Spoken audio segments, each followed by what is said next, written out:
Yes, it will be said and said, how senseless. But if my act drains the value of the dollar, because it is not based on anything, by creating new expenses, guards, bulletproof glass, etc. at movie theaters, it is for good overall. The U.S. is the enemy of good, of God.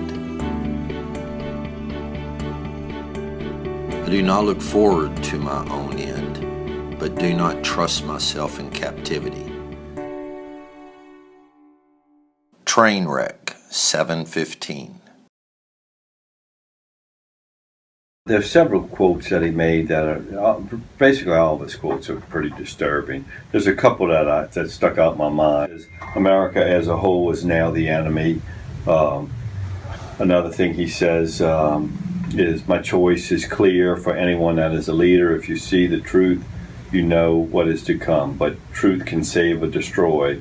As is now becoming clear, truth is now the enemy of the 2015 United States, or U.S., 2015 U.S., which is, now I think he hates the country and everybody's at fault. The blame he places is on the military, the police, Trump. He talks about everybody, basically. I think that he likely had like a plan A, plan B. He seemed like somebody, like he was sort of trying to be organized. It's not uncommon also for people that are struggling with psychosis to keep like notes and diaries and lists in that way to kind of help them to feel grounded, like there's something they can hang on to, right.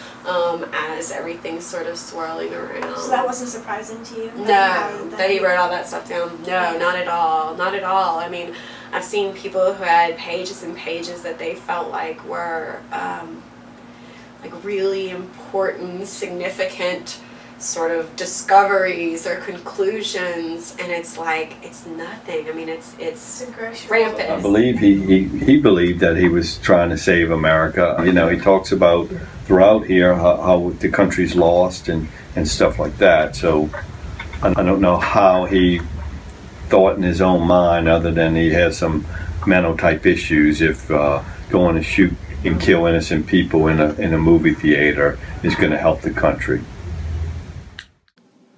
6:39. My choice is clear for anyone that is a leader. If you see truth, you know what is to come. One of the things that sort of stood out is the idea of control or loss of control.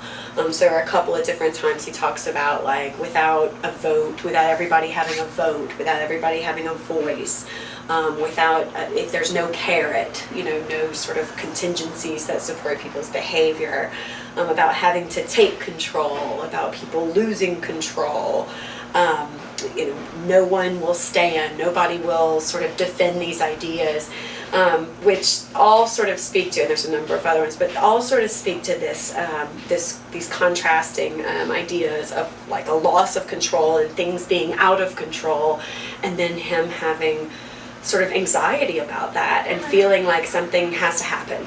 It can't just sort of go on like this. Like everything is sort of rampantly out of control, and if there's no hard stand, if there's no, if nobody stands up and takes, some kind of effort, that it'll all just, fall apart, basically. We don't have a lot of serious charges here, but the two that stuck out in my mind was arson. I've had experience investigating arson cases in the past, and those people that we eventually caught and arrested were a little different. It wasn't, there was always something off with those type of people. Also, I noticed here you had that he was evicted from his home in Phoenix City, Alabama, and he sabotaged the home, pouring cement in the pipes of the home and twisted gas lines. That I don't know what the charge is. It was probably criminal damage to property or something, which is a felony. But that's a little weird too. Most people wouldn't take that kind of action if they get evicted from their homes. Okay. I have hidden nothing and have hated the U.S. for at least 30 years. The struggle that has antagonized me most is the effective censorship. All of this could have been said without the catastrophe about to occur. In the law, Words spoken just prior to death hold greater weight. You are now reading them.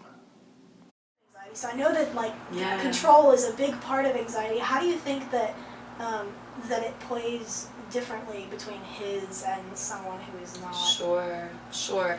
Well, the content of the ideas, I mean, the things that he ends up getting preoccupied about. So my guess is, and of course this is all retrospective, I don't know this man, but whereas you or I might have anxiety about traffic and be like, oh man, the traffic's really bad today, like he would have anxiety about traffic and be like, this is just another example. So everything sort of gets filtered into these core ideas. So in my practice, in my sort of psychology or subdiscipline, we call these fused ideas, or we call it cognitive fusion. And it's when people have almost like filters, and everything that they experience gets filtered through those fused ideas. The fusion being between the thoughts and their experiences. No matter how perverted the presentation of these notes or censorship, the contribution is made.